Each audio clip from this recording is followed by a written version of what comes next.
നമസ്തേ. രഞ്ജിത്ത്. ഈ സ്പിരിച്വൽ സാധനകളിൽ മന്ത്രങ്ങൾ അല്ലെങ്കിൽ പ്രാർത്ഥനകൾ വളരെ വളരെ പ്രധാനപ്പെട്ടതാണ്. ഈ മന്ത്രങ്ങൾ എന്നൊക്കെ പറയുമ്പോൾ ഇതൊക്കെ ശരിയാണോ എന്നുള്ള കൺസെപ്റ്റാണ് മിക്ക ആളുകൾക്കുള്ളത്. മന്ത്രങ്ങൾ ആ മന്ത്രങ്ങൾ ഉണ്ടാക്കിയ അന്നത്തെ ഗുരു പരമ്പരകൾ, ആചാര്യന്മാർ വെറുതെ ഉണ്ടാക്കിയതല്ല. ഓരോ മന്ത്രത്തിനും അതിൻ്റേതായ വ്യത്യസ്തമായ ശക്തികളുണ്ട്. ആ എനർജി വൈബ്രേറ്ററി ഫീൽഡ്. ഇപ്പോൾ നമ്മളൊരു ശബ്ദത്തിൽ ഒരാളെ സ്നേഹത്തോടു കൂടി വിളിക്കുമ്പോൾ ആ സ്നേഹത്തിൻ്റെ ശബ്ദം കേൾക്കുന്ന ആൾക്ക് സന്തോഷം ഉണ്ടാവില്ലേ? അതേപോലെ തന്നെ കുറച്ച് റഫായിട്ട് ടഫായിട്ട് അന്യായമായിട്ട് ഒരാളെ വിളിക്കുകയാണെങ്കിലോ അവർക്ക് സന്തോഷമില്ലാതെയാവും. ആ കേൾക്കുന്ന ശബ്ദത്തിൻ്റെ ഫ്രീക്വൻസി അങ്ങനെയായിരിക്കും അല്ലേ?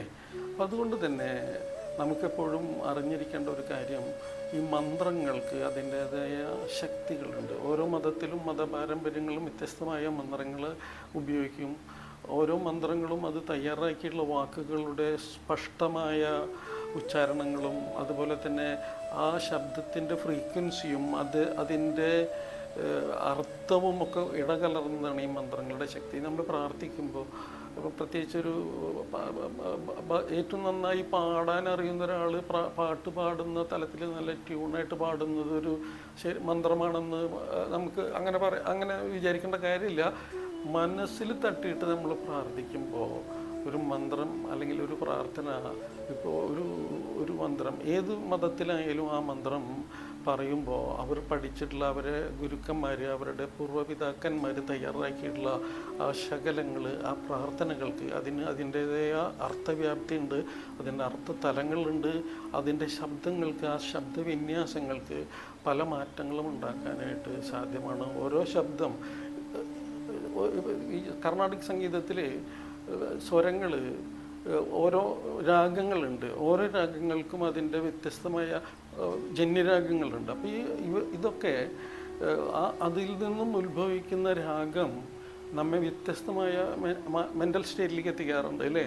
ഒരു വിഷാദത്തിൻ്റെ ട്യൂണാണെങ്കിൽ നമ്മളെ ഒരു വിഷാദത്തിലേക്ക്, അല്ലെങ്കിൽ ഡാൻസ് ചെയ്യാനുള്ള ഒരു താല്പര്യമാണെങ്കിൽ ഡാൻസ് ചെയ്യാൻ നമ്മുടെ ബോഡിയൊക്കെ മൂവ് ചെയ്ത് തുടങ്ങും അങ്ങനത്തെ ഒരു സംഗീതം വരുമ്പോൾ.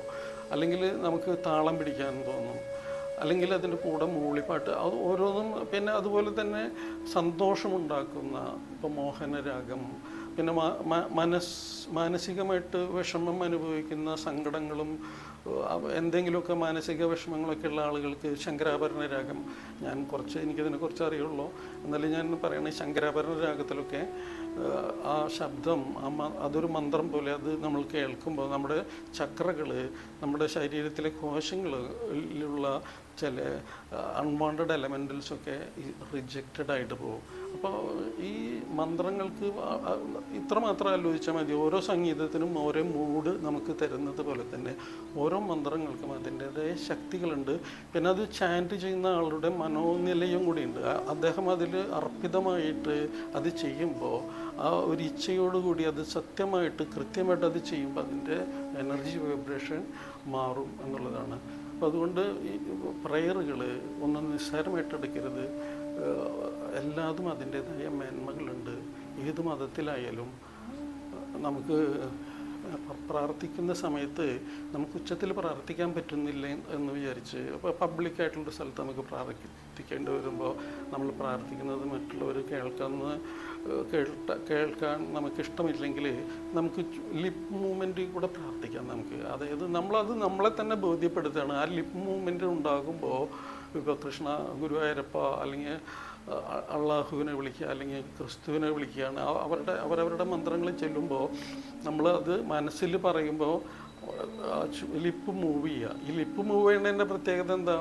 പ്രത്യേകിച്ച് അതുകൊണ്ടൊന്നും സംഭവിച്ചിട്ടല്ല, പക്ഷെ നമ്മുടെ ഉള്ളിൽ ആ ചെയ്യുന്ന പ്രവൃത്തിയുടെ വാല്യൂ കൂടുതലായിരിക്കും. അപ്പം നമ്മുടെ ഉള്ളിൽ അത് സംതൃപ്തമായി ആ പ്രാർത്ഥന ചെയ്യുന്നത് സത്യസന്ധമായിരിക്കും, അതിന് കൂടുതൽ ശക്തി ഉണ്ടായിരിക്കും. അപ്പോൾ മന്ത്രങ്ങൾ, പ്രാർത്ഥനകൾ എന്നുള്ളവയെ നിസ്സാരമായി കാണാതെ ജീവിതത്തിൽ പ്രാർത്ഥനയ്ക്കൊക്കെ ഒരു പ്രാധാന്യം കൊടുക്കുക. കാലത്ത് എഴുന്നേൽക്കുമ്പോൾ നമ്മൾ ഭൂമിയിലേക്ക് ഉറക്കം കഴിഞ്ഞ് പിറ്റേ ദിവസം എഴുന്നേറ്റ് വരികയാണല്ലോ. അപ്പോൾ നമുക്ക് രണ്ടാമതും ഉണർന്നെഴുന്നേറ്റ് അടുത്തൊരു പുതിയ ദിവസത്തിലേക്ക് പോകാനുള്ള സന്തോഷം നമുക്ക് ഭൂമി ദേവിയെ തൊട്ടൊന്ന് നിലത്ത് വന്നിക്കാം നമുക്ക്. അതുപോലെ തന്നെ രാത്രി കിടക്കുമ്പോൾ കിടക്കാൻ സമയത്ത് തലയിണയിൽ തല ചാരി വെച്ചുകൊണ്ട് ഒരു ദൈവത്തിനോട് സ്തുതി പറയാം, നമുക്ക് നന്ദി പറയാം. എൻ്റെ ജീവിതം, എൻ്റെ ദിവസം, ഈ ദിവസം വളരെ നന്നായി, അതിന് ഞാൻ അങ്ങയോട് നന്ദി പറയുന്നു സർവേശ്വര. ആരാണ് ഈ സർവേശ്വരൻ എന്ന് ചോദിക്കരുത്. സർവേശ്വരൻ എന്ന് പറയുന്നത് ഈ പ്രകൃതിയിൽ നിറഞ്ഞു നിൽക്കുന്ന ഒരു സൂപ്പർ കോൺഷ്യസ്നെസ് തന്നെയാണ്. അത് എന്താണെന്നുള്ളത് നിങ്ങൾ സ്വയം കണ്ടെത്തുക, സ്വയം വിലയിരുത്തുക. എല്ലാത്തിനെയും എന്തിനേയും നമുക്ക് നിഷേധിക്കാനൊക്കെ അവകാശമുണ്ട്. പക്ഷേ അതിൻ്റെ റിയാലിറ്റിയിലേക്ക്, ആഴങ്ങളിലേക്ക് പോയി അത് എന്തിനേയും നിഷേധത്തിന് മുമ്പ് നമ്മളതൊന്ന് ആലോചിക്കേണ്ടതുണ്ട്. പ്രകൃതിയെ ആരാധിക്കുക. നിങ്ങൾ ആരെയും ആലോചിക്കേണ്ട. നമുക്ക് ഭക്ഷണം തരുന്ന, വായു തരുന്ന, കാറ്റ് തരുന്ന, വെള്ളം തരുന്ന, സൂര്യപ്രകാശം തരുന്ന പ്രകൃതി തന്നെയാണ് നമ്മുടെ ദൈവം. Okay, it's all right. അപ്പോൾ ഞാൻ നിർത്തുന്നു. നമുക്ക് ഇനി വേറൊരു സബ്ജക്റ്റായിട്ട് ഞാൻ വരാം. Thank you. നമസ്തേ.